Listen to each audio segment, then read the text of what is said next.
আমাদেরও অনেক শিক্ষা হয়েছে। আমি মানুষের কাছে করজোড়ে ক্ষমা চাইছি বেঈমানদের জন্য। আমাদের সিম্বলে তাদের আপনারা জিতিয়েছেন। আমরা দুঃখিত, ক্ষমা প্রার্থী। এদের অনেকের অনেক লাগেজ ব্যাগেজ আছে, আগে কেউ আমাদের কোনো রিপোর্ট করেনি।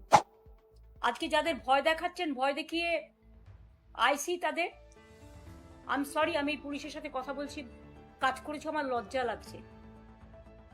আমি তাদের সম্মান করি, তাদের পরিবারকেও সম্মান করি, তারা একটা ফোর্স। আমি ফোর্সকে অলওয়েজ তার ন্যূনতম মূল্য দিই।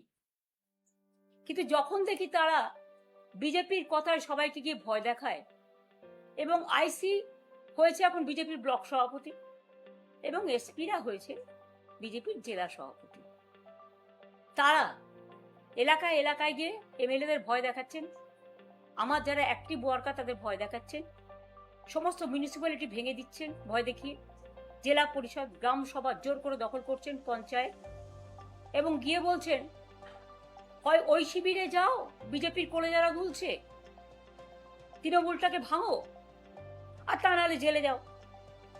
অনেকে জেলেও আছেন, কয়েকশো কর্মী জেলে আছে, সংখ্যাটা কয়েক হাজারও হতে পারে।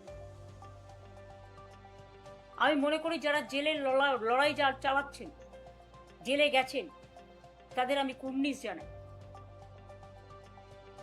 আজকে যদি সেটিং আমি নিজে করে নিতাম, তাহলে তো এই অত্যাচার আমাদের সহ্য করতে হতো না, আমার পার্টির কর্মীদের, মানুষকে।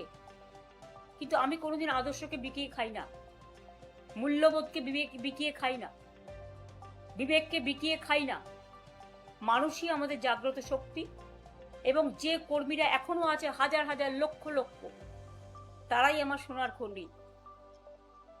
আমাদেরও অনেক শিক্ষা হয়েছে। আমি মানুষের কাছে করজোড়ে ক্ষমা চাইছি বেঈমানদের জন্য। আমাদের সিম্বলে তাদের আপনারা জিতিয়েছেন।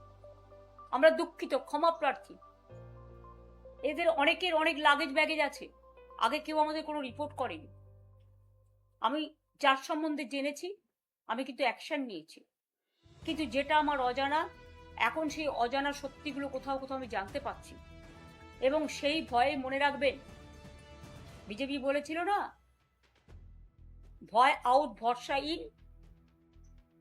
এদের ভয় ইন ভরসা আউট দেখিয়ে ভরসা ইন ভয় আউট করাচ্ছেন, এবং যাদেরই লাগেজ ব্যাগেজ প্যাকেজ আছে তারাই কিন্তু আজকে বিজেপির কোলে দোলা খাচ্ছে। তাদের দোলা খেতে দিন। আমাদের সারা জীবনই সংগ্রাম করে বাঁচতে হয়েছে। যখন আমাদের সরকারও ক্ষমতায় ছিল, যখন বিরোধী দলে ছিলাম, সংগ্রাম করতাম, মার খেতাম, কিন্তু লড়াই কখনো থামায়নি। আজও বলি, আমরা যখন ক্ষমতায় ছিলাম, কেন্দ্রীয় সরকার সব টাকা আমাদের বন্ধ করে দিয়েছিলেন। তা সত্ত্বেও আমরা কিন্তু প্রায় 105টা সামাজিক প্রকল্প সাধারণ মানুষের জন্য করেছিলাম। আজকে দেখতে হচ্ছে, আমি নানা রকম ইউটিউবে দেখছি, ডিজিটালে দেখছি, কেউ খালি ভাত, কারো পাতে একটু ডিম নেই,